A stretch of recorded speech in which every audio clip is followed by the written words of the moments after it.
Kali ini kita akan membahas materi tentang dimensi 3. Kita langsung ke pembahasan yang pertama mengenai kedudukan titik terhadap garis. Maksud di sini adalah kedudukan sebuah titik terhadap garis lain. Yang pertama, kedudukan titik terletak pada garis. Yang kedua, kedudukan titik berada di luar garis. Nah, seperti contoh gambar yang telah ditampilkan, gambar A, titik A berada di luar garis L. Gambar B, titik B berada pada garis L. Nah, setelah kita membahas kedudukan titik terhadap garis, selanjutnya kita akan membahas kedudukan titik terhadap bidang. Di sini ada dua macam, yaitu yang pertama sebuah titik berada pada bidang, yang kedua titik berada di luar bidang. Dapat kita lihat pada gambar, titik A berada di luar bidang alfa, yang kedua titik B berada pada bidang beta. Setelah kita membahas kedudukan sebuah titik terhadap garis dan bidang, selanjutnya kita akan membahas kedudukan sebuah garis terhadap bidang. Yang pertama, ada sebuah garis G terletak pada bidang alfa. Kemudian, sebuah garis H sejajar dengan bidang beta ketika garis H sejajar dengan salah satu sisi bidang beta. Dan yang ketiga, garis L memotong bidang gamma ketika sebuah garis menembus atau memotong dengan salah satu permukaan alas bidang gamma. Kemudian, pembahasan selanjutnya adalah kedudukan bidang terhadap bidang lain. Nah, di sini terbagi menjadi 3 bagian. Yang pertama, 2 buah bidang yang saling sejajar. Kemudian, 2 buah bidang yang saling berpotongan. Dan yang terakhir, 2 buah bidang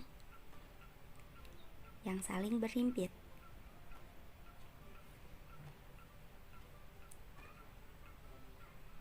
Selanjutnya, kita akan gambarkan contoh masing-masing dari kedudukan bidang terhadap bidang lain.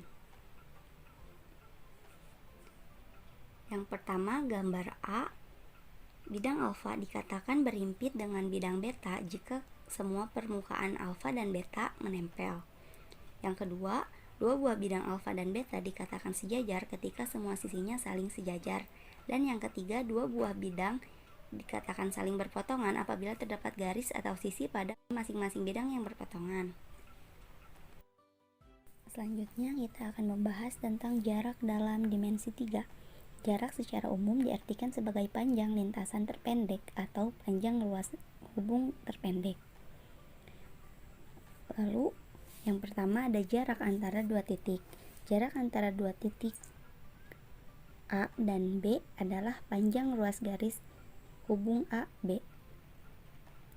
Jika titik A dan B terletak pada sumbu bidang, rumusnya adalah panjang AB sama dengan akar X2 min X1 kuadrat ditambah Y2 min Y1 kuadrat. Sebagaimana di gambar 7.22.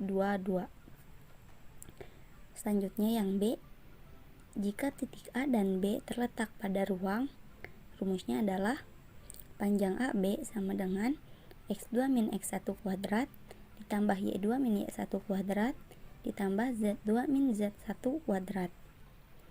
Nah, kita lihat gambarnya di gambar 7.23. Selanjutnya, yang kedua yaitu jarak antara titik dan garis. Jarak antara titik A dan garis G adalah panjang luas garis AP. Titik P terletak pada garis G sehingga AP tegak lurus dengan G. Bisa kita lihat pada gambar 7.25. Dan yang ketiga yaitu jarak antara titik dan bidang. Misalkan titik A berada di luar bidang alfa, jarak antara titik A dan bidang alfa adalah panjang ruas garis yang menghubungkan titik A dengan proyeksi pada bidang alfa. Bisa kita lihat pada gambar yaitu pada gambar 7.27. Jika titik B adalah proyeksi titik A pada bidang alfa, maka jarak antara titik A ke bidang alfa sama dengan panjang AB. Yang keempat, yaitu jarak antara dua garis yang sejajar. Jarak antara dua garis yang sejajar adalah jarak antara setiap titik pada garis yang satu dengan proyeksinya pada garis yang lain. Kita lihat pada gambar 7.29. Garis G sejajar dengan H. Garis L tegak lurus garis G di titik P dan garis H di titik Q. Jarak antara garis G dan H sama dengan panjang PQ. Selanjutnya, nomor 5 yaitu jarak antara dua garis bersilangan.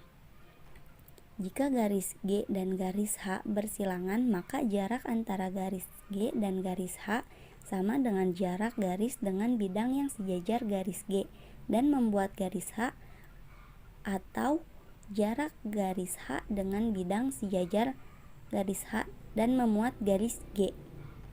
Bisa kita lihat pada gambar 7.30. Yang keenam adalah jarak antara garis dan bidang yang sejajar. Jika garis L sejajar bidang alfa, jarak antara garis L dan bidang alfa sama dengan jarak antara sebuah titik pada garis L dan proyeksinya pada bidang alfa. Kita lihat gambar di samping. Dan yang terakhir yaitu jarak antara dua bidang yang sejajar. Jarak antara bidang yang sejajar adalah jarak antara setiap titik pada bidang pertama dan setiap titik pada bidang kedua merupakan proyeksi masing-masing. Kita lihat pada gambar 7.32. Jarak antara bidang alfa dan beta sama dengan panjang PQ. Mungkin cukup sekian pembahasan kali ini. Semoga bermanfaat. Wassalamualaikum warahmatullahi wabarakatuh.